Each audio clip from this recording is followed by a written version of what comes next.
Okay, so we are done with the projects, right? We have actually created two methods. We have released them successfully, and now in this session, what we will do is we will write the documentation for our projects. Okay, this is also important. So I will show you that overview that how you can use mkdocs-material to create beautiful documentation for your projects. Okay, and do automation of that as well, right? So you have to create it once you commit it, it will auto release the GitHub pages. Okay, so you will learn a lot again in this, and if you know more if you want to know more detail about it, so you can have like you can look into the video. Okay, and that I will put it in the description. But apart from that, you don't have to watch exactly that. You can even follow along this one, and you will get to know that okay, how to use mkdocs material, and it's going to be really interesting. Okay, so see you all in the lecture. Thank you. So okay, so let's get started. So I think you can see here that in the project board we have done almost all the things. Okay, the only thing that is remaining is about the documentation part. So let's clear this documentation first of all. So I will just see here. So as you can see that we have to install mkdocs and configure mkdocs in the current project and everything, and then get started and API references we can provide. So these things I should do it here. So what I will do is I will simply like just look into this reference. Okay, this docs template, which is already open here. Okay, and if you want a tutorial for that, so I've already done it. You can see the reference video. I will put it also in this YouTube videos as a reference. Okay, at the end also you can check. So here let's do one thing. So first of all, I think yeah, it's already in progress, so that is fine. Now what I will do is I will use this as a template. That is one option. Okay, but since I want to use this or add it into my code base, so I will simply just do one thing, that I will just first of all copy this, or I will simply yeah, I can copy this, and then I can clone it into the local here itself, and then I have to move them into my root of this project, but I will move them accordingly. Okay, so what I will do is simply, let's say, git clone, and I will mention this docs template dot git. Okay, and let it do this. Yeah, so you can see docs template is now created, but this will also have its own git repository dot git. So I will simply remove that one. So I will go to remove hyphen rf, that is currently delete all the files into that particular .git folder, which will be into your docs template. Okay, so you will see there should be a git there also, which I don't need as of now because I already have a .git folder for this present project, right? So what I will do is I will just remove this. Okay, so let's do this.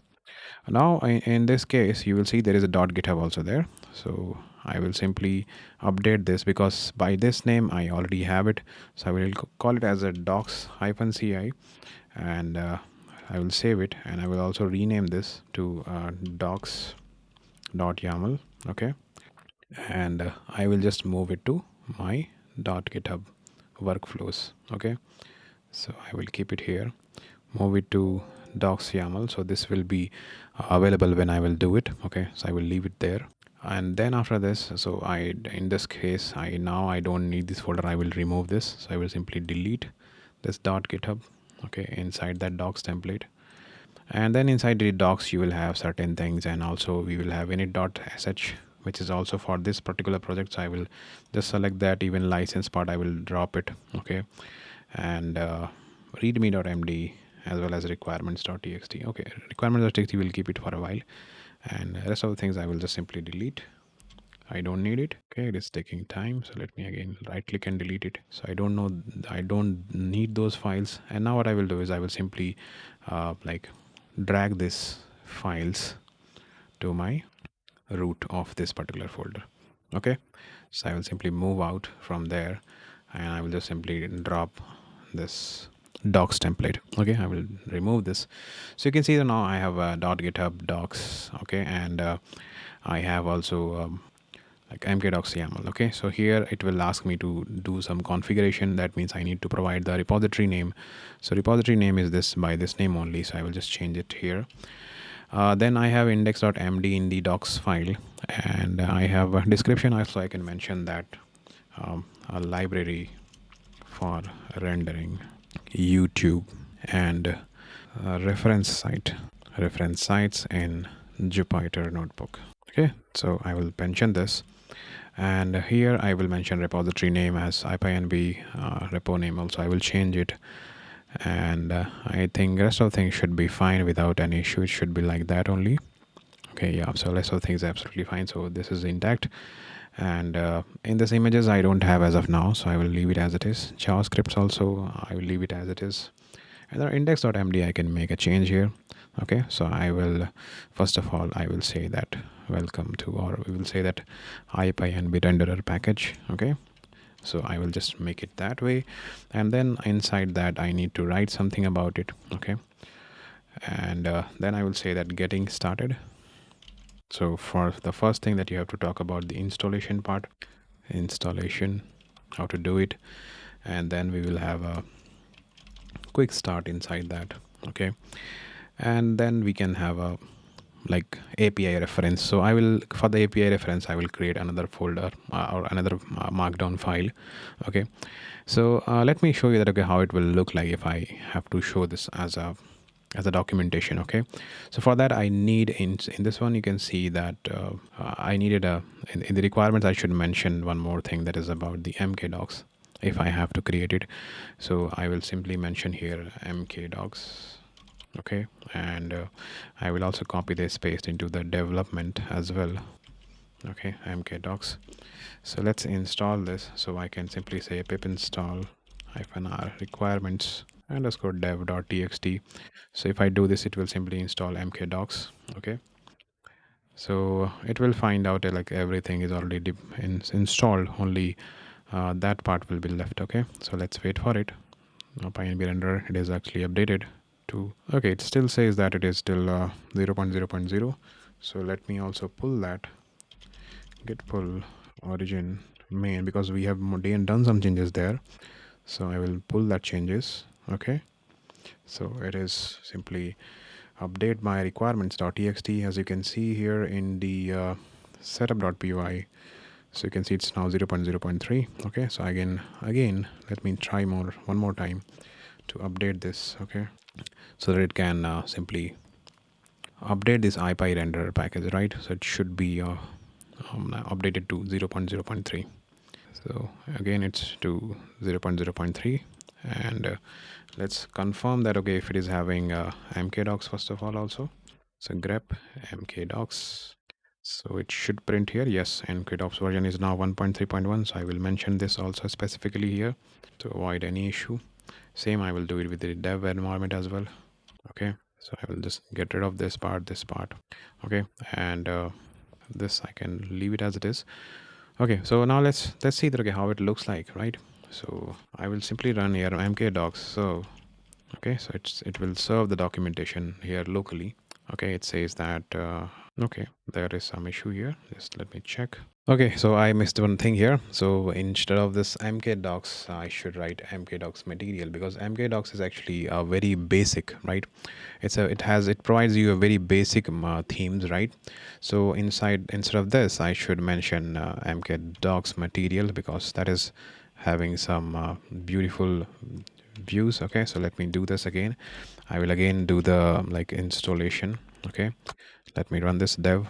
So it should be able to run mkdocs-material. Let's wait for it to install quickly. So it's collecting. Okay, and it will simply print here that, okay, what is the exact version of it. So mkdocs on which it is built, okay, this material. So if you just look into the GitHub like at their home page, so you will be able to realize. So you can see that it is now it is at 8.4.3. okay, so we can mention it exactly that here, 8.4.3, and as well as this. Okay, so now if I run this mkdocs serve, it should serve the page. So you can see it's available here. So we can just check quickly. So you can see it is exactly printing that ipynb renderer, getting started, installation, and quick start. Okay, so we will keep on making changes here, and you can see it is also pointing out our GitHub repository. So we can just simply go to our GitHub repository as well. Okay, and if I want, I can change this, like make it to a different color, right? So like this is actually working right now. So let's keep on making changes so that I can see the exact things here. So what I can do is here in index.md, like in the getting started part, we will mention a few things like this, what this package is for. This package is mainly for, so I have written it some few lines. Okay, so although we can write more better, like this package is meant to render YouTube tutorial videos and reference site into the Colab or Jupyter notebooks for easy reference in future. This will be very good like idea for students. Let's say if you are a YouTuber and you teach coding and also and you are using Jupyter notebooks. Okay, so in that only you can at the top only you can, let's say if you created a video and you can at the top only you can mention that okay, this is what I'm going to refer. Okay, so it will be very easy, like the YouTube video plus the code will be exactly available simultaneously, so that is going to be very interesting. And in the quick start also I have created for you all. So in the quick start, like what we can do is so I have created one like video for you all, so which will help you to quick start. Okay, check the short video for this. So I'm using this iframe. Okay, and let's again go back to our this. So you can see that okay, this quick start video is already here. So we can even check that okay, what this is about. Okay, and quickly you will be able to understand that okay, how like how to install, how to run some examples. So you will have this quick start here. And just before that, let's add some tips for installation. So first of all, quick installation. Okay, so I will simply mention that okay, I want to create a node here, and this little name it as the installation steps. Okay, so it's just only one step is there. Okay, so I will simply write those things. Right, you need to mention it here that this is a let's do an easy step pip installation of the library to by running the following command, and this is about pip install, and just call it as ipynb renderer because that is the name of it, ipynb renderer. Yeah, so that will be the name of this particular library. Okay, so let me save it and you will see that it is again refresh it. So let's go back to the same and let's see that okay, how it looks like. So you can see installation steps, you can simply copy and this will install your latest like library, right? And we can make a reference to here that like you can see the pypi reference, so we can simply mention it here that pypi page or link for this package. And let's go to again to our GitHub and simply just look for that. So this is what it is going to have. This is the main page. Okay, so I will mention it here and it will be ipynb renderer. Okay, so it should now should show me the link as well for that. Okay, so this is what we have created the first page now, and let's commit till this part and let's see that okay, how it looks like. So I will simply commit these changes that okay, I will say that docs added, and that is the first page that we have added. So I will just commit all of them at once. Okay, so control enter and this sync the changes, so it will be reflecting soon in a moment. Till then we can continue to write the API references, right? So right now, so in order to add one more page, so what I will do is in the docs I will simply create a new file and call it as API reference dot markdown, so that we can tell the users that okay, these are the methods that you can call for. Okay, and yeah, so this has got created here API reference, but since it has to be called here, so I need to specify in the navigation bar that what is it all about. So I will copy paste this and also I will pass the reference. Okay, so this will add a new page.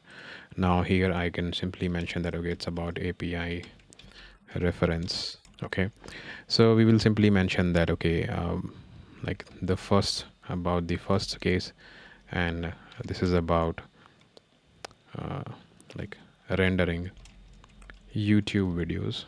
So what is the API that we are going to use, and for rendering reference sites, reference websites, what is the API that we are going to fetch. Okay, so here we will simply call for like a quick example also we can tell, and then we can tell that okay, what is the API for that. Okay, so we will just show you that outcome here.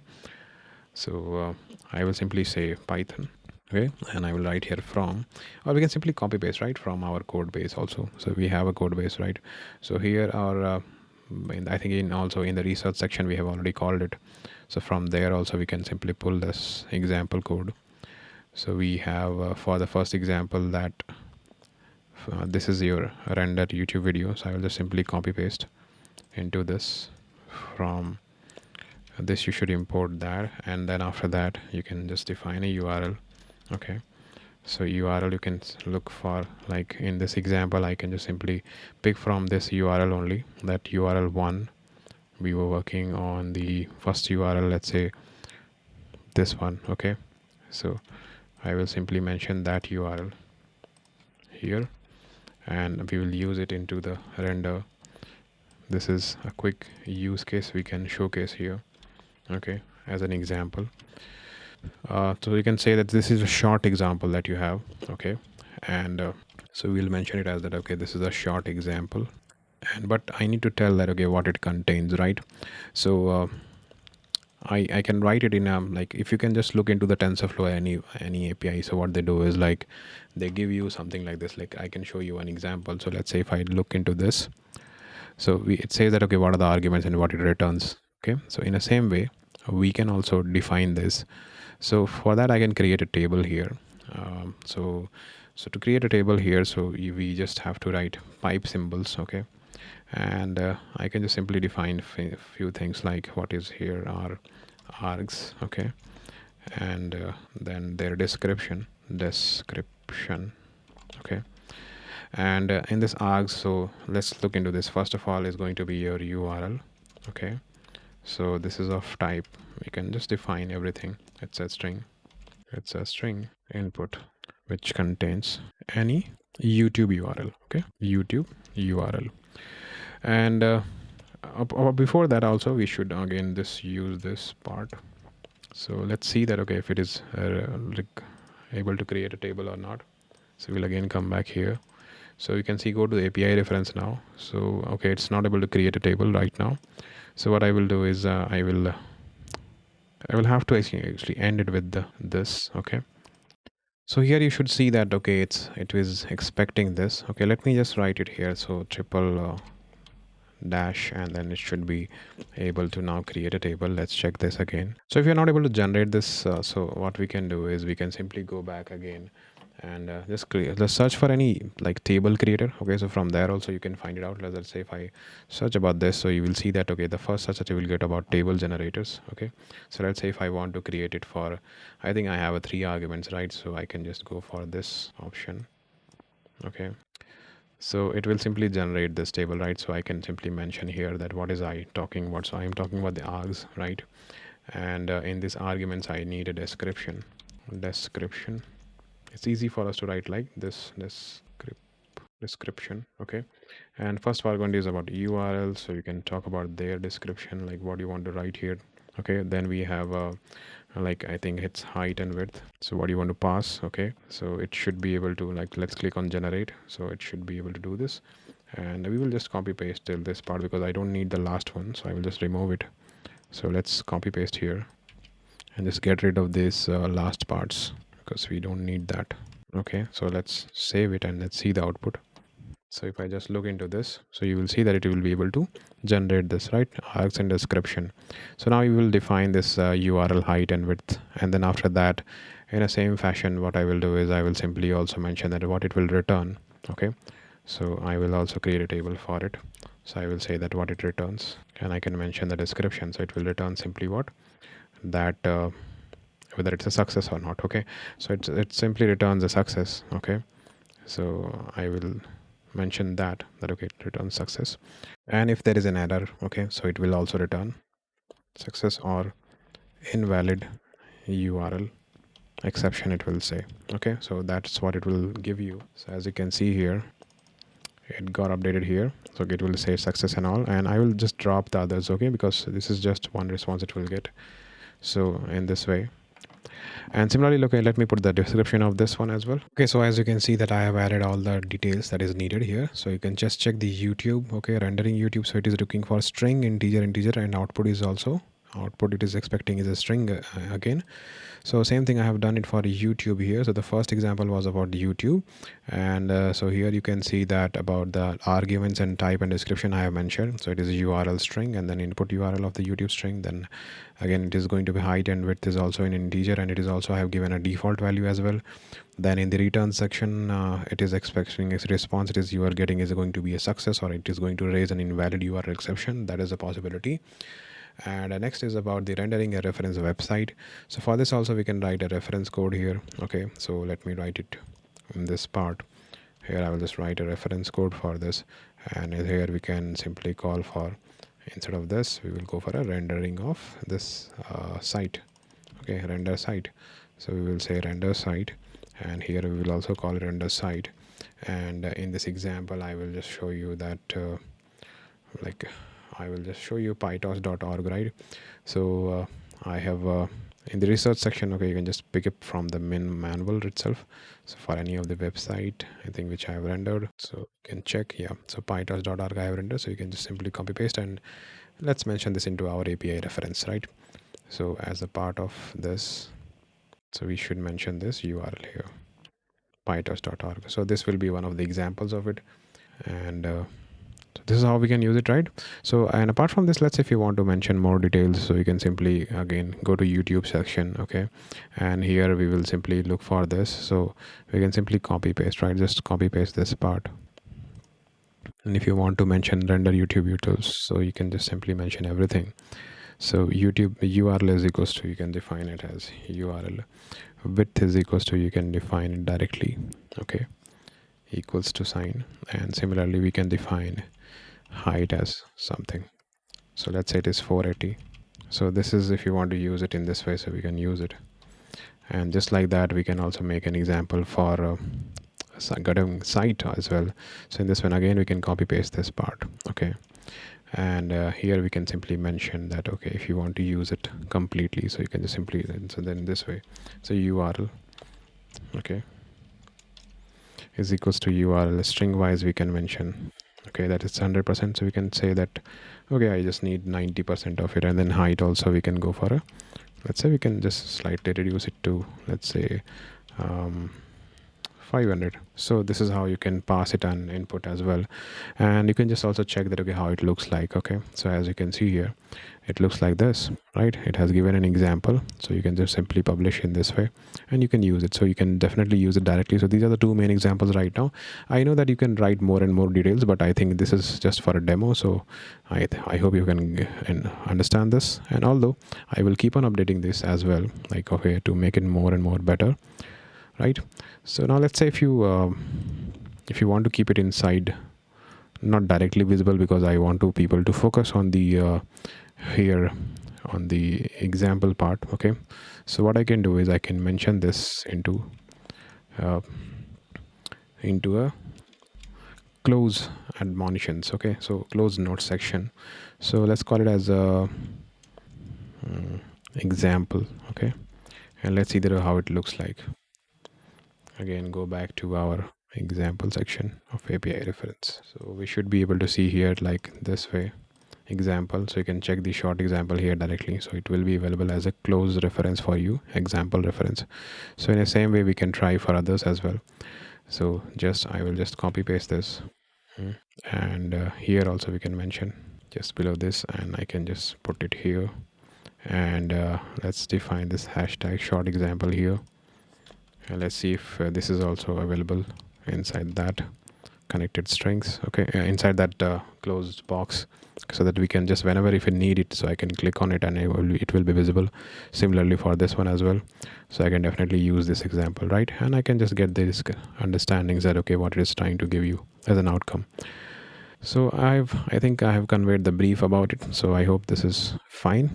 Now, so this is, I was just rendering at local. Okay, so now we can again commit this. Okay, we can say that, okay, API reference added. Okay, and I can just commit this changes and I can sync it. So this will create a like documentation for us. Okay, so we can again go back to our GitHub repository. Okay, let's go to the GitHub repository that we have for this example. So IPy NB renderer. Okay, so as you can see here, we have now two branches. Click on the actions file. So you should be able to see that, okay, it is docs error, it is having certain issue. Let's look into our settings first of all. So we have to actually add pages here. So if it is not available by default, so you can see build and deployment. So I should go for a deploy from a branch. That is fine. Select a branch. So I will select a GitHub pages, okay, ZH pages and root, and then I will click on save. So this will show up my page as well. Okay, so let's wait for it. So in actions it is showing, right, pages build and deployment. So this also is coming from, again, that CI that I have added for. So this is specifically for the pages, right? So it will like, okay, you can see it is just started with the build status, and then it will click on deploy. So it should be able to quickly visible for us as well. So let's just wait for the moment. Okay, so it is deploying to the GitHub pages. It should be visible shortly. So once it gives you, okay, says it's a GitHub pypy renderer. So you can see now it is available on my GitHub repo as well. So this is amazing, right? So with some brief coding as well, so we are able to complete this project as well. We are able to like see the quick start and everything. Okay, we can even check the API reference. Okay, that if I want to check for any of the code examples, I can check and I can understand about it as an example. Okay, so I can add more and more functionality into this library. So I hope this completes all the tutorials for it. Okay, I hope you have learned a lot in this video series. Okay, and so just one request, that whenever you will be creating this, so make sure, or if you're creating a replica of this, make sure that you give a unique name, otherwise you will not be able to create it. So this is one of it, IPynb renderer. If you want to create your own, so you can just rename it to something else, something unique, because IPynb renderer, like it's actually, it should be unique on the pypi package index, right? So that is why you should just change it name as something else, or I will suggest you to like bring something your own, right? So that will be even greater. So that was about it. Okay, that was about the complete demo of IPynb renderer. Okay, so see you all in the next video series. Yeah, so have a great day ahead. Keep on learning and keep on exploring.